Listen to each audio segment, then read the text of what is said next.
बिस्मिल्लाहिर्रहमानिर्रहीम। Data entry किसी भी हवाले से है, students admissions detail, medicine record maintain, stock या फिर कस्टमर क्लाइंट या फिर कॉलिंग रिकॉर्ड, इसका डेटा आपको एक्सेल सेल में अगर फिट करने का कहा जाता है तो हम एक्सेल के अंदर नॉर्मल टाइपिंग करते हुए, जैसे हमने मेन यहाँ पर कॉलम ऐड कर लिए, तो अगर फॉर्म इसका ऑटोमेटिकली हमारे सामने आ जाए और उसके अंदर से अगर हम डेटा एंट्री करें तो ये काम बहुत आसानी से हो जाता है हमारा। पहली चीज़ तो डेटा एंट्री में आपकी टाइपिंग भी स्पीड मैटर करती है, लेकिन फॉर्म के जरिए आप डेटा एंट्री और मजीद अपनी बेहतर कर सकते हैं इंप्रूवमेंट के साथ। तो ये सब टेक्निक किस तरह से आज यूज होंगी माइक्रोसॉफ्ट एक्सेल में, ये आज की इस वीडियो के अंदर सीखने को मिलने वाला। फर्स्ट जो देख रहे हैं चैनल को सब्सक्राइब, वीडियो को लाइक कर दे। ठीक है जी, अब जो आप डेटा एंट्री का काम कर रहे हैं, आपको सबसे पहले एक हेडिंग्स बनानी है अपनी उस डाटा की। आज का जो टॉपिक मैं आपको डेटा एंट्री की एग्जाम्पल समझा रहा हूँ, वो आपको मेडिसिन डेटा एंट्री बिलिंग की जो है वो एग्जाम्पल मैं आपको समझा रहा हूँ इसके अंदर। तो यहाँ पर मैं पहले हेडिंग बना रहा हूँ, बेच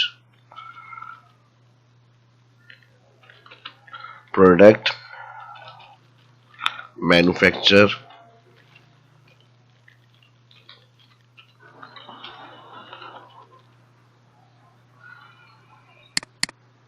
auto fit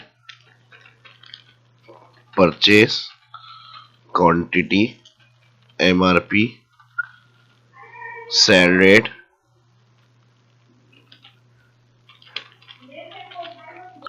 MRP sale rate manufacturing rate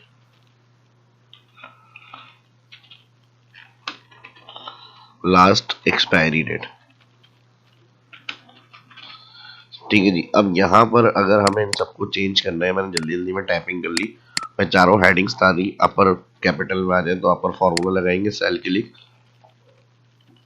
right तक सिलेक्शन बनाई, कंट्रोल आर, फॉर्मूला खत्म करने के लिए कॉपी पेस्ट वैल्यू, इसको हम लिंक को खत्म करेंगे,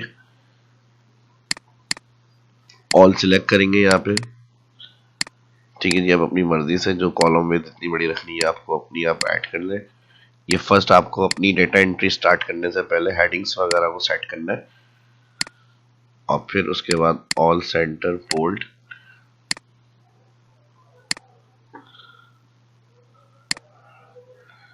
ठीक है जी, और मैं इसको चेंज कर रहा हूँ फॉर्मेट एज टेबल। कोई सा भी यहाँ से आप टेबल स्टाइल अपना सिलेक्ट कर लें। Okay, my table has been header. Okay, और इसको मैं यहाँ से सिलेक्ट करके कलर,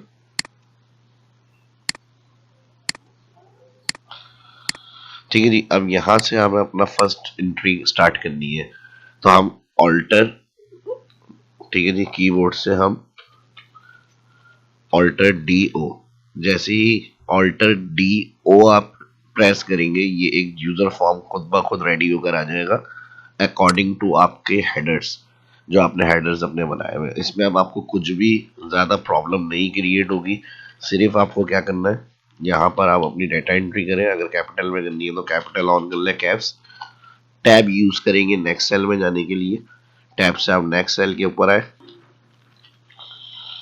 अब यहाँ पे आपको अपनी डाटा एंट्री ऐड करनी है, फिर नेक्स्ट सेल में आएंगे, फिर टैब, ठीक है जी, मैन्युफैक्चर केयर वन वालों की ये परचेज जो है ये 150 है, क्वांटिटी 100, एमआरपी 200, सेल रेट जो है इसके 200, मैन्युफैक्चरिंग डेट जो है वो आपकी 1/7/2023, एक्सपायरी 25/12/2025। ठीक है जी, फुल डिटेल में लिखना है तो यहाँ पे भी 2023, सिंपल एंटर हो गया मसला, सारा का सारा डेटा ऑटोमेटिकली ऐड हो गया। अब हम टू एंट्री ऐड करेंगे यहाँ पे,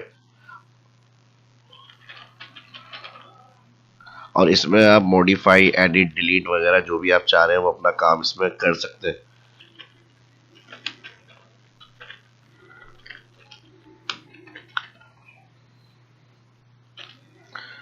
परचेज 100, क्वांटिटी 50, एमआरपी इसकी जो है वो 150 है, सेल रेट 200, मैन्युफैक्चरिंग डेट जो है 1/1/2023, फिर इसकी एक्सपायरी जो है वो 1/1/2024, इंटर। देखिए सिंपल, सिर्फ इंटर प्रेस करेंगे, सारा का सारा डाटा जाके उसके बाद वाली जो रो होगी उसमें ऐड हो जाएगा आपका, और यहाँ से फॉर्म भी आपका क्लियर हो जाएगा। देखिए, अगर कोई हम डेटा एंट्री करते हैं और उसमें हमने जल्दी में कुछ गलत एंट्री कर दी, ज़्यादा या कम, और फिर यहाँ पर कंपनी का नाम दे दिया हमने,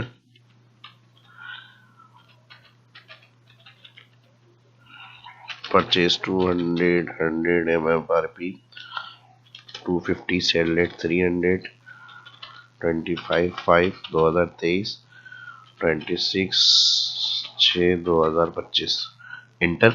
अब ये लास्ट वाली एंट्री ऐड होगी, इसमें हमें मॉडिफिकेशन करनी है, तो हम यहाँ पर आएंगे फाइंड प्रीवियस, और इसके अंदर जाके 8 हमारा एक्स्ट्रा लग गया, और यहाँ पे कुछ प्राइस वगैरह में चेंजेस करके न्यू करेंगे, ऑटोमेटिक अपडेट हो जाएगा डाटा इसके अंदर। तो कोई प्रॉब्लम नहीं है, आप सिर्फ डेटा एंट्री करते रहे। फिर जहां आपको ऐसा लग रहा है कि कुछ गलत हमने एंट्री कर दी है, आप उसमें जाकर प्रीवियस फाइंड नेक्स्ट करके उसके अंदर एंट्री में अपडेट करके न्यू करेंगे, वहां पे जाकर वो रिस्टोर हो जाएगी। और अगर उस एंट्री को डिलीट करना है तो यहाँ पर आपको डिलीट ऑप्शन भी मिलता है। अब ये जबरदस्त जो हम फॉर्म यूज कर रहे हैं डेटा एंट्री के लिए, किसी भी डेटा के ऊपर आप इसको यूज कर सकते हैं। ये ऑन कहाँ से हुआ है, क्लोज कर दिया अगर मैंने, तो यहाँ इसका कोई ऑप्शन हमें शो नहीं कर रहा है। ये मैंने शॉर्टकट की तो आपको बताइए, ऑल्टर डीओ। अगर हम चाह रहे हैं कि इसका ऑप्शन हमारे सामने आए जब भी हमें इसको यूज करना है, तो हम क्लिक करके इसको शो कर दें। तो इसके लिए यहाँ पर क्विक एक्सेस बार है, क्विक एक्सेस बार में आप मोर कमांड में जाए, मोर कमांड में आप पॉपुलर कमांड में आएंगे, यहाँ पर आपको एफ प्रेस करेंगे, एफ प्रेस करेंगे तो यहाँ पर एफ की कैटेगरी में अभी कुछ भी शो नहीं हो रही। ठीक है जी, तो हमें यहाँ से इसको करना होगा popular command inter note in the ribbon, और फिर हम यहाँ से फॉर्म क्लिक करेंगे, एफ प्रेस, और इसको स्क्रॉल करते हैं तो यहाँ पे देखिए फॉर्म आ गया, इसको यहाँ पर ऐड करेंगे, ओके करेंगे। और ये ऐसा फॉर्म होगा कि जैसी आपकी हेडिंग्स होंगी उस हिसाब से ये खुद ब खुद हेडर्स बना के सारी फील्ड्स को शो करता है आपके सामने। तो इसको ऑन करने का भी तरीका मैंने बता दिया। यहाँ से डेटा एंट्री के बाद अब अलाइनमेंट्स वगैरह अगर आपको चाहिए, यहाँ से सेट करना है, मिट करना है, कलर अपनी मर्जी से चाहिए आपको, फॉर्मेट एज टेबल जो मैंने आपको बताया था, यहाँ से अगर आपको नॉर्मल रेंज करना है डेटा को कन्वर्ट टू रेंज कर ले, और यहाँ से कलर वगैरह आप अपने हिसाब से अगर चाह रहे रखना। ठीक है जी, ये आपका डेटा नॉर्मल में आ गया, टेबल से हमने इसको क्लियर कर लिया। यानी टाइपिंग के बाद जो भी आपको अपने हिसाब से इसको मैनेज करना है, हेडिंग्स वगैरह को, फील्ड्स वगैरह को, देखे आसानी के साथ हम अपना काम इसमें कर सकते हैं। बाकी फॉर्मेटिंग, डेट फॉर्मेट्स वगैरह के हवाले से यहाँ से आके आप इस तरह क्लिक कर लें, या फिर कंट्रोल शिफ्ट F3, इस तरह से डेट फॉर्मेट में आ जाएगा। अब यहाँ पर हमारे पास, ठीक है जी, हो गया सेट। हेडिंग्स को यहाँ से बड़ा करेंगे,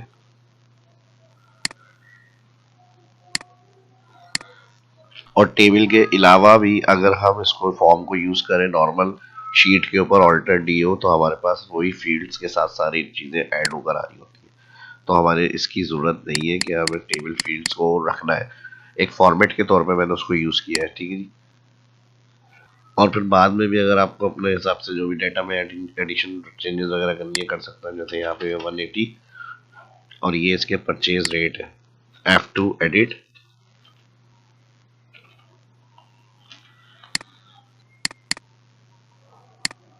क्वांटिटी MRP, और 100 MRP, 200, 150, और ये आ गया हमारा 120 परचेज रेट और MMRP, और यहाँ पे मैं इसको कम कर देता हूँ, 200, 250, सेल रेट हो गया 230। ठीक है जी, अब यही सब ओके करने के बाद फिर हम यहाँ से एक एंट्री को ऐड करके देखते हैं। ठीक है जी, न्यू करेंगे, और न्यू में हम यहाँ पे टैब नेक्स्ट एंट्री में आ गए, और यहाँ पर प्रोडक्ट नेम आ गया एक्वाजोल, ABC कंपनी, परचेज रेट है इसके 280, क्वांटिटी हमने 20 ले ली, और MRP जो है इसकी 350 है, सेल रेट 300, मैन्युफैक्चरिंग जो होगी वो इसकी 2/6/2023,